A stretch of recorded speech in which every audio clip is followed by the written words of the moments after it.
Srimad Bhagavatam, translated with commentaries by His Divine Grace A.C. Bhaktivedanta Swami Prabhupada. Canto 1, Chapter 7, The Son of Drona Punished. Text 52.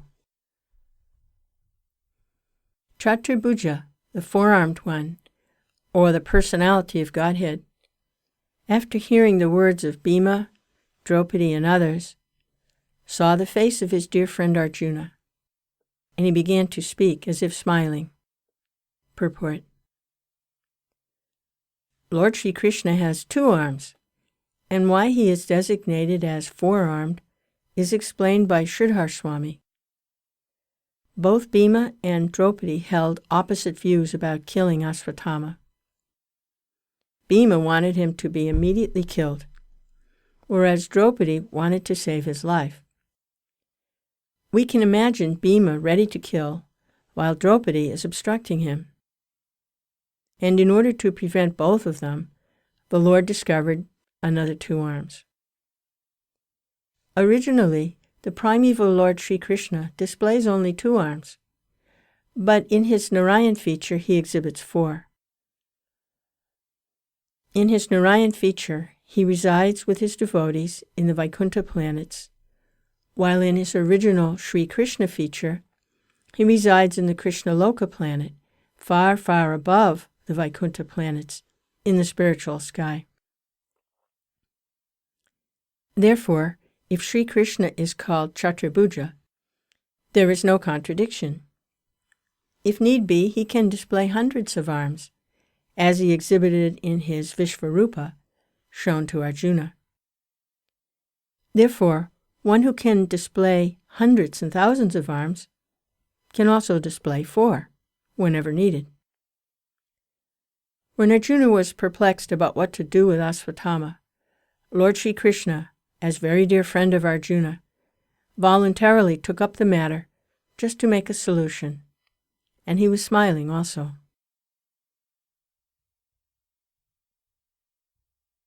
Text 53.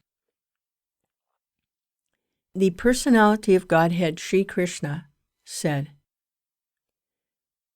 "A friend of a brāhmaṇa is not to be killed, but if he is an aggressor, he must be killed.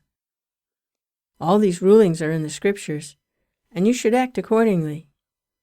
You have to fulfill your promise to your wife, and you must also act to the satisfaction of Bhīmasena and Me." Purport. Arjuna was perplexed because Asvatthama was to be killed, as well as spared, according to different scriptures cited by different persons. As a brāhmaṇa, or a worthless son of a Brahmin, Asvatthama was not to be killed, but he was at the same time an aggressor also. And according to the rulings of Manu, an aggressor, even though he be a Brahmin, what to speak of an unworthy son of a Brahmin, is to be killed. Dronacharya was certainly a Brahmin in the true sense of the term, but because he stood in the battlefield, he was killed. But although Asvatthama was an aggressor, he stood without any fighting weapons. The ruling is that an aggressor, when he is without weapons or chariot, cannot be killed. All these were certainly perplexities. Besides that, Arjuna had to keep the promise he had made before Draupadi just to pacify her. But he also had to satisfy both Bhīma and Kṛṣṇa, who advised killing him. This dilemma was present before Arjuna, and the solution was awarded by Kṛṣṇa.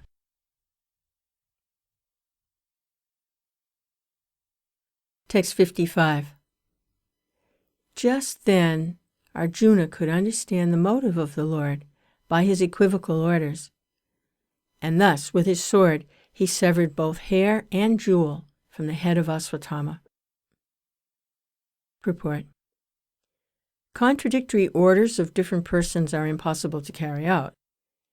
Therefore, a compromise was selected by Arjuna by his sharp intelligence, and he separated the jewel from the head of Asvatthama, which was as good as cutting off his head, and yet his life was saved for all practical purposes.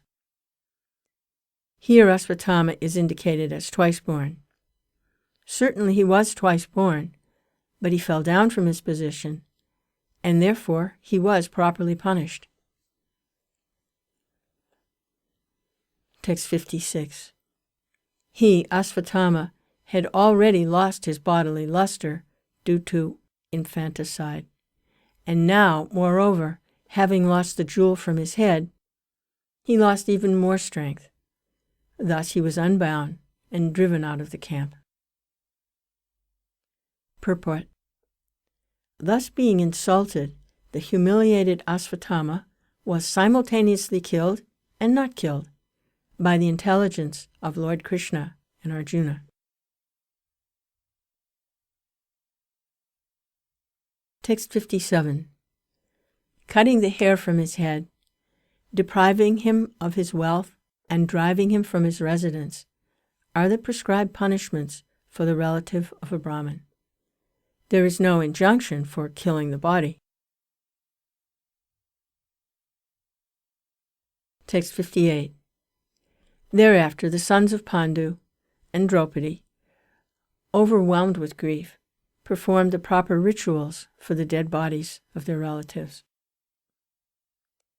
Thus end the Bhaktivedanta purports of the first canto, 7th chapter of the Srimad Bhagavatam, entitled The Son of Drona Punished.